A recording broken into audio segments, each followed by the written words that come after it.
Þú fær frábæru nestisboxin frá Systema og nestið í þau í Netto.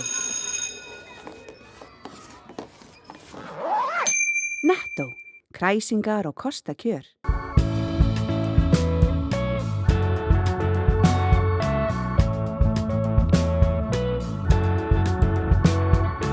Komið sæl og verið velkomin í sjónvarp Víkurfrétta. Í þættinum kíkjum við meðal annars í Helguvík og skoðum framkvæmdir við nýtt kísilver. Þetta farið að taka til sín slatta mannskap. Þetta mikið mannskapur núna og það er að stjórna öllu þessu liði og aðeins mikið og reikningarnir orðin háir. Við heimsækjum líka heilsuleikskólan Heiðarsel í Reykjanesbæ en hann fagnar aldarfjórðungsafmæli þessar mundir. Verður aldrei leik, nú ertu búin að vera sama vinnustaðnum í 25 ár? Nei, ég held þetta sé líka áhugamálið mitt, sko. Það sem við erum að gera hér. Kötlumót karlakóra var haldið hér á Suðurnesjum síðustu helgi. Við fylgdumst með þegar 600 karlar mættu saman og sungu. Ég sá ljósið, ekki meira ykkur það ég sver. Það er ótt að segja boltinn sé farin að rúlla hér í Helguvík en milljarðatuga framkvæmdir hjá kísilverinu United Silicon eru komnar vel á veg og stefnt að því að hefja framleiðslu hérna í maí á næsta ári.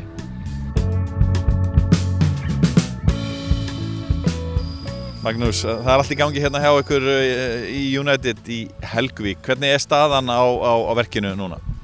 Staðan er bara nokkuð góð. Við erum að skoða tímaáætlunina bara í hverju viku og ég held að hún standist. Við erum að líta kannski á svona 3-4 vikna seinkun núna en það er samt innan fyrir það sem hefur verið áætlað.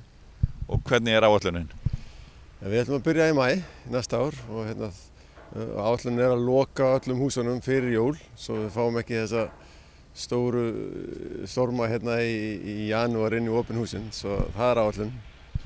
Hvað eru þetta miklar byggingar? Þetta eru miklar byggingar, sko. Opnhúsið sjálft sem stendur hérna við hliðina á okkur verður 39 metra hátt og loftfilterhúsið hérna bak við okkur verður 26 metra hátt, svo þetta eru stór mannvirki. Þið eru núna að byggja fyrsta áfanga verksmiðjunnar af 4.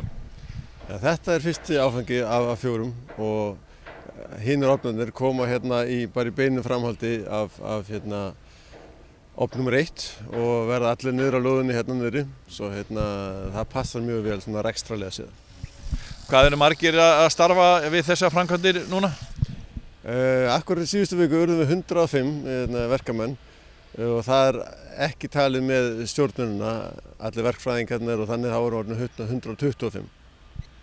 Þannig að þetta er farið að taka til sín slatta mannskap? Þetta er mikið mannskapur núna og það er að stjórna öllu þessu liði og aðeins mikið og reikningarnir orðin háir. Þetta kostar mikla peninga.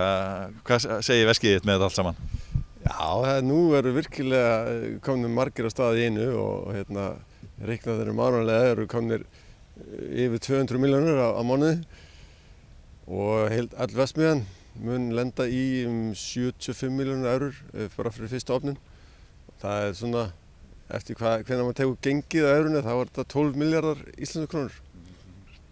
Þannig að það er mikið af krónum í kringum þetta, en hverjir eru hluthafarnir hjá ykkur? Þetta er hópur af dönskum og hollenskum og íslenskum hluthöfum. Meiri hlutin er hjá íslenskum aðilum, allavega ef maður telur mig með sem Íslending. Og svo þetta er svona góð samvinna með Dani og hollendinga og Íslendinga. Svo þetta er eiginlega fyrsta stóru verkefni sem er í meiri hluta eigu Íslendinga. Hvað hvað með sölu á framleiðslunni? Hvernig hafið þið verið að vinna í því? Já, það var allt gert frá byrjun, áður við byrjum að byggja. Við erum búin að selja 85% af allir framleiðslunni á langtíma samningum, svo það verður að standa við þá. Hvað með raforku?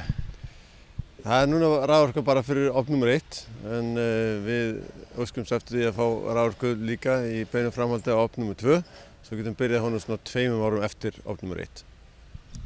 Björnsson, það gangi allt eftir? Já, ég vona það. Það fer alltaf eftir hvernig gengur að fá að lifa þessu virka. En ég meina við erum með viljurir fyrir 2 ofnum minnstakosti og ég held að ofnum með 3 og 4, það má bara skýrast í framhaldinu. Hverjir að fara að kaupa vöruna af ykkur og í hvað verður hún notuð? Já, kísill notaður í 12.000 mismunandi endavörur. Við notum öll kísill minnstakosti 3 á dag. Við bustum okkur tennurnar og þvóum okkur hárið og þegar við keyrum í vinnuna. Það er kísill öllum dekkjum.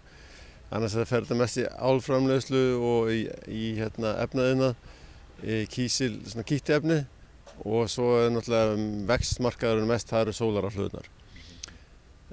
Og við seljum allt til Evrópu frá okkar verksmiðjum, svo það fer mest til Þýskalands og Hollands langmest. Þegar þið ákveðið að byggja svona risastóra verksmiðju í 4 áfangum og þið byrjið bara með öryggi fyrir raforku til að byggja fyrsta áfangan. Þetta ekkert mikil áhætta hjá ykkur? Gætu þið ekkert lent í vandræðum? Öruggt að þið munið fá raforku í hina áfangana? Ég vona sannarlega að með tímanum, þetta er náttúrulega 10 ára plana, við viljum stækka og hafa verksmiðjuna á fullri staði með 4 ofna. En hver ofn er alveg ein rekstrareining fyrir sig og er alveg sjálfbærileg þannig og ágætis hagnaður af því. En það er náttúrulega aðeins betri hagnaður að hafa stærri rekstrareiningu og svo getur maður byrjað líka að flokka gæðin á kísli, að maður er með 2 ofna í staðinn fyrir bara 1. Það var betra að vera að framleiða handa svona metallurgical kunnum í einum ofni og svo svona kannski sólarrafhlöðum að aðeins fínni gæði í hinum ofnum. Það getur maður að flokka sortera hráefnin og þannig komið þið á réttu kunnuna. Þannig að það myndi skipta ykkur miklu máli að geta ráðist í annan áfanga innan þessa plan sem þið töluð eftir 2 ár. Já, það skiptir miklu máli að vera minnstakosti með 2 ofna.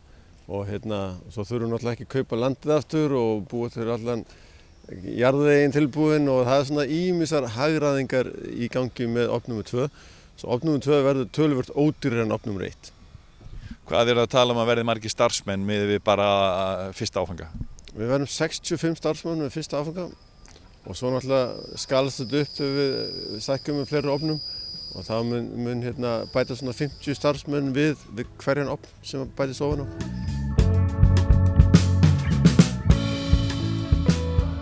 Karlakór Keflavíkur var gestgjafi Kötlumóts sunnlenskra karlakóra sem framfór í Reykjanesbæ síðustu helgi. Hápunktur mótsins var þegar 600 karlar stigu á svið og sungu saman í 1,5 klukkustund í Atlantic Studios á Ásbrú. Kötlumótið fór þannig fram að 14 kórtónleikar voru haldnir í Hljómahöll og Ytri-Nærvíkurkirkju þar sem hver kór söng í 20 mínútur. Tónleikarnir voru allir þéttsetnir af áhorfendum. Síðar sama dag komu svo allir karlakórarnir saman á svið í kvikmyndaverun Atlantic Studios. Þar voru 600 karlar á sviði og framan við þá var svo stórsveit tónlistarskóla Reykjanesbæjar. Einsöngvarar með risakórnum voru þeir Jóhann Smári Sævarsson og Eyþór Ingi Gunnlaugsson. Heyrum nokkur tóndæmi.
Parkeraðu bílinn þinn á bílahótel og láttu degra við hann á meðan hún ferðast.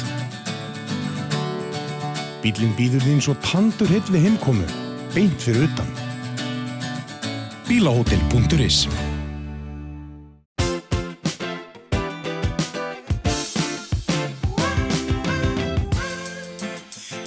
Byrjaðu fríið fyrr og njóttu lífsins. Keflavíkurflugvöllur.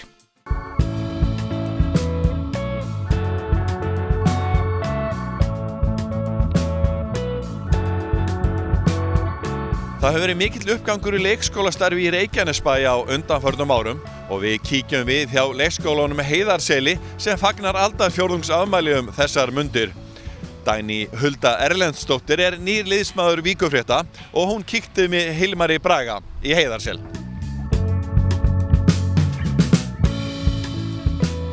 Leikskólinn Heiðarsel í Reykjanesbæ fagnaði 25 ára afmæli sínu á dögunum.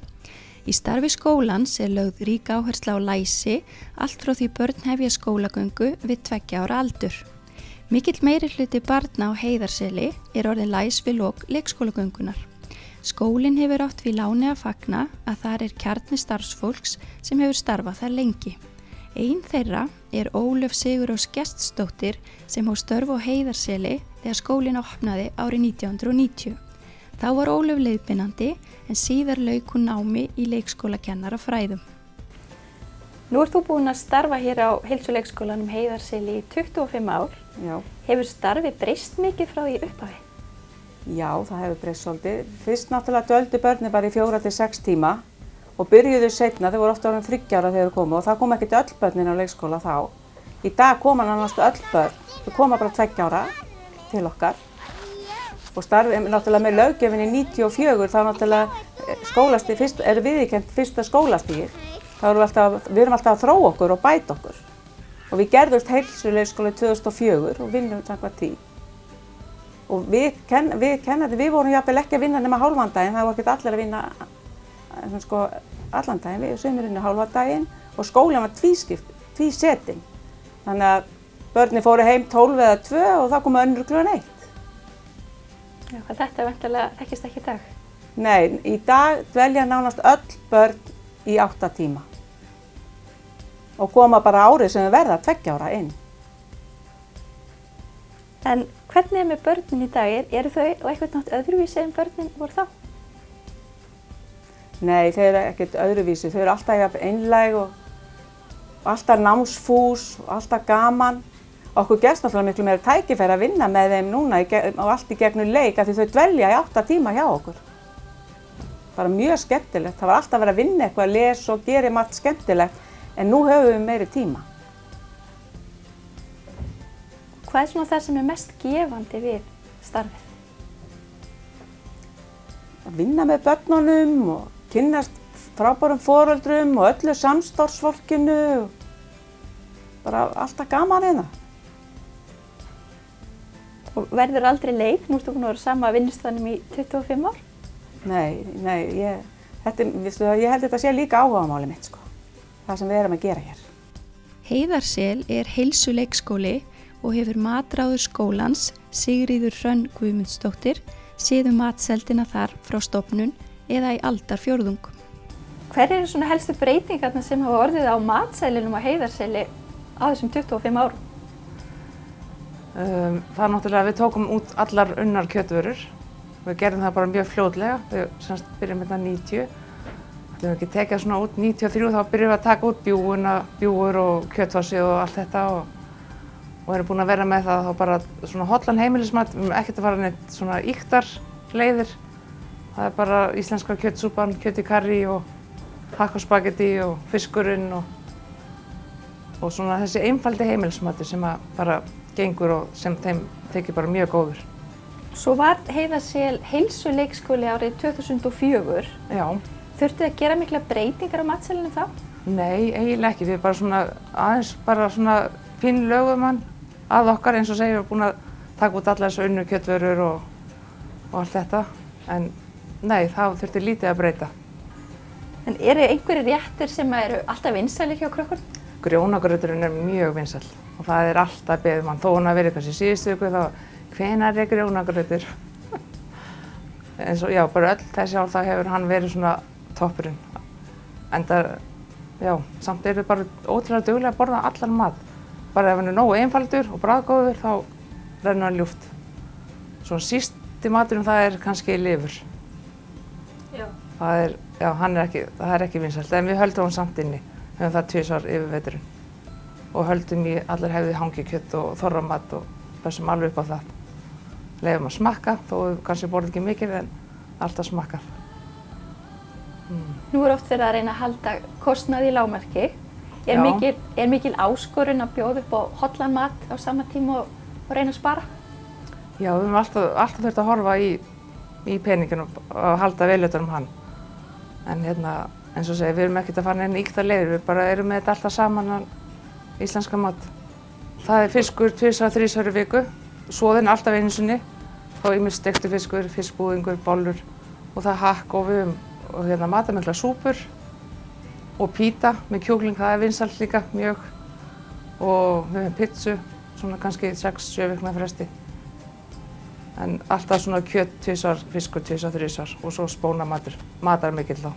Pössum alltaf upp á þessi rétt samsett, kolvetni, prótein og fita. Á morgnarna þá erum við með hafragraut 4 sinnum í viku og á miðvikudögum hefur við þá serjós og svona kornblöndu og rúsínur og svo ávextasund 9:30 og hádegismatur 11:30 og svo nónhressing 3:30 og ávextasund 3:30. Svo þau fá alveg vel sitt yfir allan daginn. Og eru þau eitthvað að reyna að hafa áhrif á matseðilinn? Já, við leyfum að velja alltaf 1 viku fyrir sumarfrí og 1 viku fyrir þá jólin. Og það eins og segja, grjónagrauturinn kemur þar alltaf og svo náttúrulega pizzur og hambúrgarar og...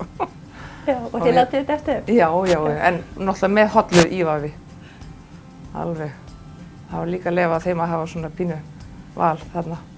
Á Heiðarseli lögð mikil áhersla á kennslu í læsi og beita kennara skólans ýmsum frumlegum aðferðum til að gera námið sem skemmtilegast. Nú hefur góður árangur ykkar á Heiðarseli í læsi vakið athygli. Já. Gætirðu útskýrt fyrir mér hvernig þið kennið börn? Já, við byrjum bara, leið og börnin byrja í leikskólanum, 2 ára gömul, að þá byrjum við á því að leika okkur með bókstafina og hljóðum þeirra. Og við erum með málörvunar áætlun fyrir alla aldurshópa. Það sem er tiltekið hvað á að vinna með hverjum aldri. Og við leggjum inn 1 bókstaf og hljóð í hverju viku. Og þetta allt gert í gegnum leik. Og þær eru til dæmis með svona kassa, þetta eru bara skókassar. Það sem er ofan í, svo er til dæmis verið að vinna með te í þessari viku. Og þá ofan í þessum kassa eitthvað dót sem tengist te. Og þetta allt bara eitthvað svona tannkremstúpa, tappi, og hvað meira hérna? Teningur, tannbusti. Þannig að reyna svona bara að finna eitthvað hluti bara úr nánasta umhverfi barnsins bara til þess að leika með. Og við erum með tréstafi og allavegana, við notum mikið kennsluefnið hennar Bryndísar Guðmundsdóttur, lærum að leika með hljóðin, leggjum inn staf og hljóð í gegnum það með 3 yngri árgöngunum. En fyrir nokkrum árum síðan þá vorum við með stafainnlögn fyrir elstu börnin. En í dag það bara þannig að við erum ekki mikið með stafainnlögn fyrir þau. Af því þau einfaldlega bara þekkja alla stafina. Og hafið þið gert einhvers konar athuganir á því hversu hátt hlutfall farið að lesa þegar leikskólanum lýkur? Já. Við 5-6 ára aldur? Já, við erum með elstu börnunum þá vinna þau í svokallari hringekju og þá eru það stöðvar og það sem hefur verið að vinna viss verkefni í ákveðin tíma, svo fara þau á milli og einni stöðinni eru þau að lesa og ef þau eru ekki byrjuð að lesa að þá bara förum við yfir bókstafina og oftast nær lestrarfærnin komin að vori nema þannig ég myndi segja svona 70-80% eru farin að lesa svona sumir fann að stauta, önnur svona aðeins að hljóða sig gegnum einföld orð. Það er bara svona misjafnt eftir börnunum og barnahópnum hverju sinni. En mörg eru farin að lesa. Og beitið þið mismunandi nálgun á stúlkur og drengi? Stundum þurfum við að gera það, já. Strákarnir stundum og nenna ofta ekki að koma fram í eins og í verkefni helstu barna, vilja frekar vera að gera eitthvað annað. Og þá hefur við svolítið nýtt okkur tæknina til þess að ná til þeirra. Og iPadinn, hann virkar vel fyrir þá. Og við höfum svona verið að nýta okkur íslensk forrit sem eru til.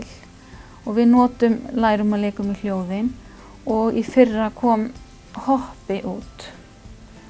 Og við höfum haft hoppatíma þar sem að börnin sitja og eru þá bara með heyrnartól og hver með sinn iPad.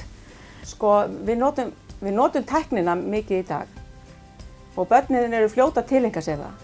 Og við notum náttúrulega bara efni sem er kennslutengt og það er ekkert of lengi, það er stutt stund og þetta er bara allt sem við erum að leggja inn og leika okkur með.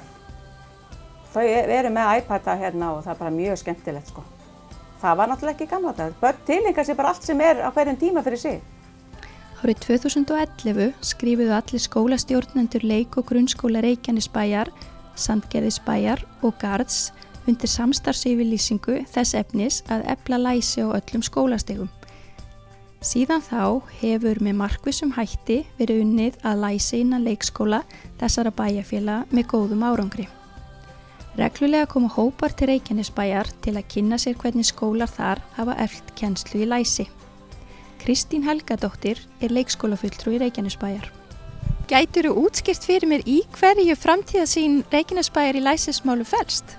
Já, í rauninni þá er framtíðarsýnin tvískipt. Það er annars vegar skapa framtíðarsýnin leik- og grunnskólum ákveðna áherslu stuðning og aðhald í daglegu skólastarfi.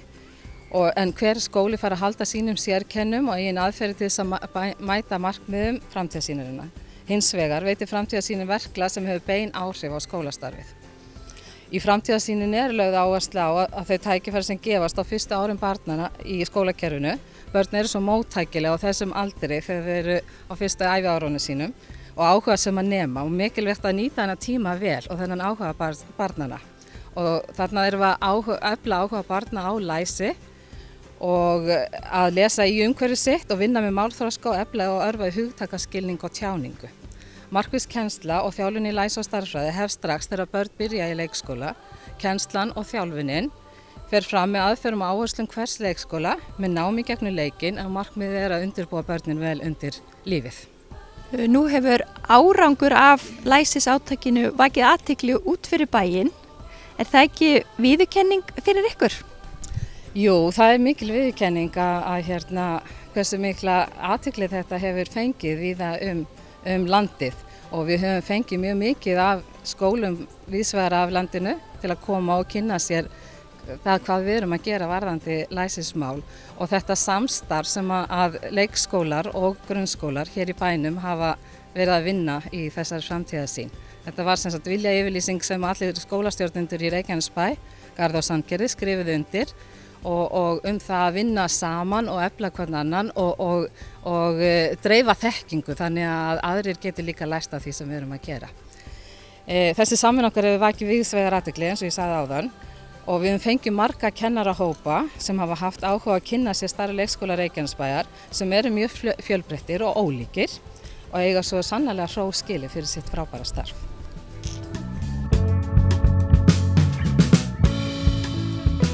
Við þökkum fyrir áhorfið minnum við á aðra miðla Víkurfrétta.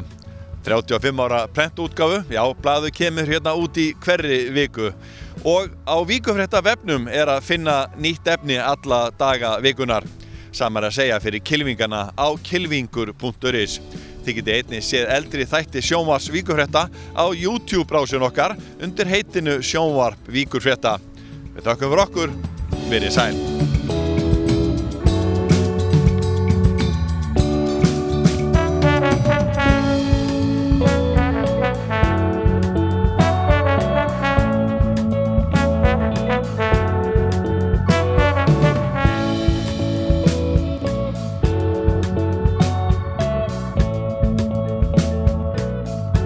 Vertu velkominn á Rocksafn Íslands.